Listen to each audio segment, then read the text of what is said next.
একদিন এক ব্যক্তি এসে জিজ্ঞাসা করছিল যে আল্লাহর কাছে সবচেয়ে নিকৃষ্ট জায়গা কোনটা, সবচেয়ে উৎকৃষ্ট জায়গা কোনটা। নবী সাল্লাল্লাহু আলাইহি ওয়াসাল্লাম চুপ করে থাকলেন অনেকক্ষণ। তিনি চুপ করে আছেন মানে তার কাছে ওহী নাযিল হচ্ছে। কি নাযিল হচ্ছে? ওহী। কিছু কিছু সাহাবী বলতেন, যেমন একজন সাহাবীর নাম হচ্ছে যায়েদ ইবনে হারেসা। তিনি একদিন বলেছিলেন যে একদিন নবী সাল্লাল্লাহু আলাইহি ওয়াসাল্লাম আমার পাশে বসেছিলেন, তার উরু, তার পায়ের এই অংশটা আমার পায়ের উপরে ছিল। হয় না অনেক সময় আমরা বসি না একসাথে মসজিদের মধ্যে, তো এইরকম একটা অবস্থায় আল্লাহর রাসূলের উপর ওহী চলে আসছে।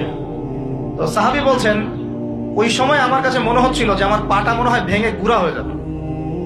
আমার কথা বুঝতে পারছেন না?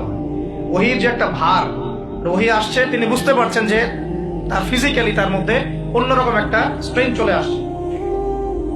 আয়েশা রাদিয়াল্লাহু আনহা তিনি বলেছিলেন যে নবী সাল্লাল্লাহু আলাইহি ওয়াসাল্লামকে আমি দেখেছি প্রচন্ড ঠান্ডার সময় তার কাছে ওহী আসছে, কোরআনের হাদিসের ওহী আসছে, এবং প্রচন্ড ঠান্ডার মধ্যে তিনি দরদর করে ঘামা শুরু করেছেন।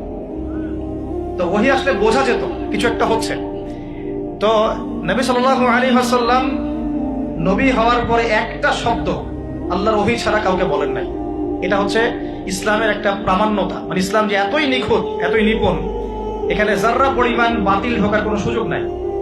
তো এই ব্যক্তি জিজ্ঞাসা করছিলেন আল্লাহর কাছে সবচেয়ে উৎকৃষ্ট জায়গা কোনটা, নিকৃষ্ট জায়গা কোনটা। নবীজি উত্তর দিচ্ছেন না, চুপ করে আছে, তার মানে ওহী নাযিল হচ্ছে।